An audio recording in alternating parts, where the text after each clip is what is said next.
It was a chilly evening when I first stepped into Dr. Morgan's office, seeking solace for the turmoil that had gripped my mind. I had heard whispers about his unconventional methods, but desperation led me to his doorstep. The waiting room was eerily silent, the only sound being the ticking of an old grandfather clock that seemed to echo through the stillness. Dr. Morgan greeted me with a calm demeanor, his eyes piercing yet kind. His office was filled with ancient artifacts and strange symbols, a stark contrast to the sterile environments of other therapists I had visited. As I sat down, I couldn't shake the feeling that I had entered another realm entirely.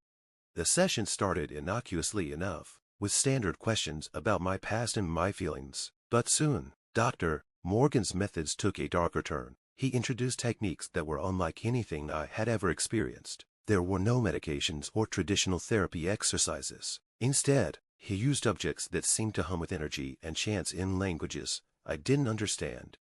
One evening, he brought out an old, ornate mirror and placed it in front of me. "Look into it," he instructed, his voice a soothing whisper. As I gazed into the mirror, shadows began to shift, and I saw glimpses of figures moving behind me. My heart raced, but Dr. Morgan assured me it was all part of the process.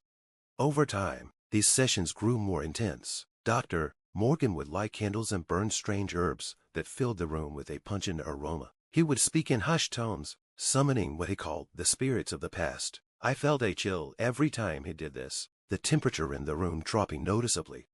One night, during a particularly intense session, I felt a presence beside me. I turned to see a translucent figure, its eyes filled with sorrow. Dr. Morgan continued his chants, seemingly unfazed by the apparition. "Speak to it," he urged, trembling. I asked the spirit its name. He responded with a voice that seemed to come from the depths of the earth, telling me its story of loss and pain. These encounters became regular, and I started to dread my visits to Dr. Morgan. Yet, I couldn't deny that I was beginning to understand my own pain through the stories of these spirits. Each session revealed more about my inner demons, but at the cost of my sanity. I began to see these spirits outside of Dr. Morgan's office. They followed me home, whispering in the dead of night, their eyes always watching. Sleep eluded me, and my world blurred into a constant state of fear and confusion.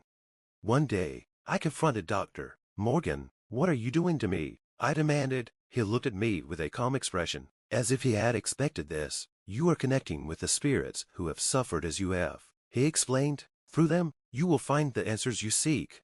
His words did little to comfort me. The spirits grew more aggressive, their whispers turning to screams. I felt like I was losing my grip on reality. Desperation drove me to investigate Dr. Morgan's past. What I found chilled me to the bone. Dr. Morgan had a history steeped in the occult. He had studied under infamous occultists and had been linked to several mysterious deaths. Patients had disappeared, their fates unknown. I realized that I was just another pawn in his twisted game. Determined to escape his grasp, I stopped my visits and tried to cleanse my home of the spirits. But it was too late. They were a part of me now, their pain intertwined with mine. I could hear their cries wherever I went, and I knew that I could never truly escape. In a final attempt to rid myself of this curse, I confronted Dr. Morgan one last time. His office was dark, the candles flickering ominously. "You can't run from them," he said, his voice echoing with an otherworldly timbre. "They are a part of you." With those words, the room plunged into darkness, and I felt their cold hands grasping at me, pulling me into the abyss. The spirits had claimed me, and I knew that I was lost forever. I found myself engulfed in darkness, a cold, spectral hands pulling me deeper into the abyss. My breath came in shallow gasps as the weight of the spirits pressed down on me. It felt as though my soul was being torn apart, each piece claimed by a different spirit. In the midst of this chaos, a strange calm washed over me. I realized that fighting against these spirits was futile. They were part of me now, as much a part of my existence as my own thoughts and memories. I took a deep breath and, instead of resisting, I allowed myself to be consumed by their presence. Suddenly, I found myself back in Dr. Morgan's office. But it was different. The room was bathed in a soft, airy glow, and the spirits were no longer hostile. They stood around me, their expressions a mix of sorrow and understanding. Dr. Morgan was there too, watching me with those piercing eyes. "You've accepted them," he said softly. "That's the first step to understanding your own pain." I looked at him, feeling a strange sense of clarity. "What do I do now?" He smiled. A faint but genuine smile. You learn from them. Each spirit carries a piece of your past, a fragment of your trauma. By understanding their stories, you will understand your own. As I listened to the spirits, their stories began to intertwine with my own memories. I saw glimpses of my past, moments of pain and loss that I had buried deep within me. The spirits were not there to torment me. They were there to help me heal. Days turned into weeks, and I continued my sessions with Dr. Morgan. But now, they were different. The spirits no longer haunted me. They guided me. Each session brought me closer to understanding my own mind and the traumas that had shaped me. One day, as I left Dr. Morgan's office, I felt a sense of peace that I hadn't felt in years. The spirits were still with me, but they no longer whispered in the dark. They were my companions, my guides through the labyrinth of my mind. As I walked home, I realized that Dr. Morgan's methods, though unconventional and terrifying, had brought me to a place of understanding and acceptance. I had faced my demons and come out stronger for it.